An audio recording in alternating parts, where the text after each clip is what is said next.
Friends and family say 35-year-old Emilie Morris was finally happy after the man she claims took advantage of her when she was just 15 was arrested and charged with 6 counts of statutory sodomy. She was very relieved to see that justice was finally going to be served in this case.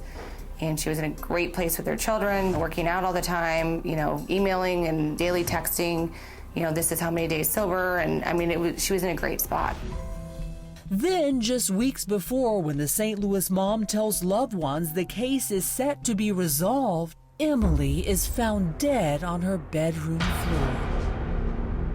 My dad had found her first. She was laying on the ground in a blanket with her head in like a kitchen trash can, and it was like wedged up to her elbows. Was there blood around, or what was the scene like? No blood or anything like that.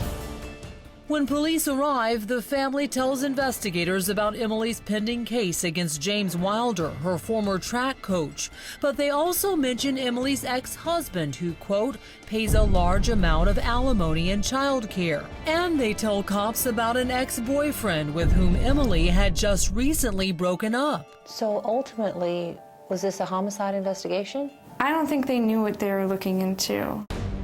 In fact, though the initial police report does list Emilie's death as suspicious, there were other clues pointing in other directions.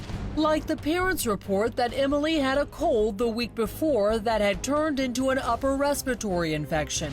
And then there was the family's own admission that Emilie had a history of alcoholism, coupled with the empty vodka bottle police found next to Emilie's bed.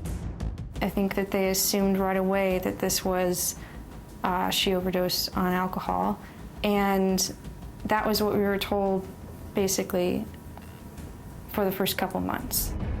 The problem with that, she says? We got the autopsy report back, and the tox screen ended up being largely clear. Her blood alcohol level was just 0.048.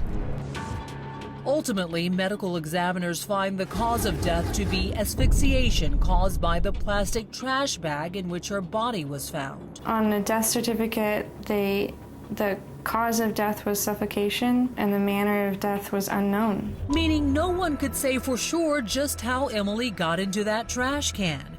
We did reach out to the Baldwin Police Department for comment, and though they declined to be interviewed, they did tell us in part, during the investigation, detectives worked closely with the St. Louis County Medical Examiner's Office, and the case was closed after a thorough investigation and review of the medical examiner's report with signs pointing to the death being accidental in nature. It does not appear there was any foul play.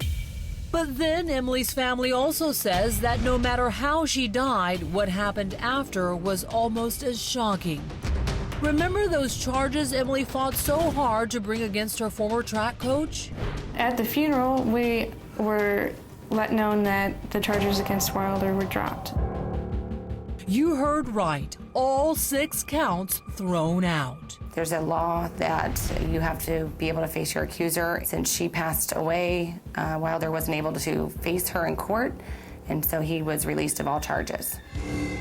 Even though police had 87 minutes of Wilder's own words captured covertly by Emilie before she died.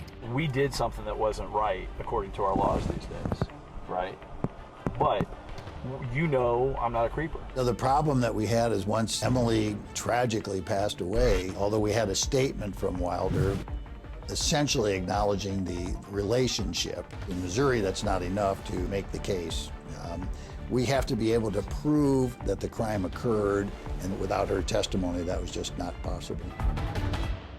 A hard fact to accept for Emilie's grieving loved ones. And she's no longer alive, and so that's it. So with Emilie's death, so went the case? Exactly. He has 0 charges against him. He is free to do whatever he wants. But we wanted to get Wilder's take on this story, so we went to his home to try to get some answers. Mr. Wilder? Hi, Mr. Wilder. Nurse at night with Crime Watch Daily. I have a question for you regarding Emilie. Sir. Mr. Wilder, do you have anything to say to Emilie Morris's family regarding the allegations against you? No response, and we wouldn't be getting one anytime soon. As you can see, James Wilder ran into his home through his garage, and when we announced who we were, he had nothing to say about that or the allegations. Not long after that, Crime Watch Daily did finally receive a statement from Wilder's attorney, Scott Rosenblum, who maintains his client is innocent and told us, quote, "We were absolutely ready to defend the case, and we felt good about the defense." It's a complicated story, to be sure. With Emilie's death and Wilder not talking, we may never know for sure what really happened between the two. So for now, Emilie's family does their best to process a number of difficult emotions: the guilt of not seeing the alleged pain she was in sooner, and the sorrow of no longer having her around. You just don't know. It leaves you so damn empty. What needs to happen now? What should happen? Oh, I don't know.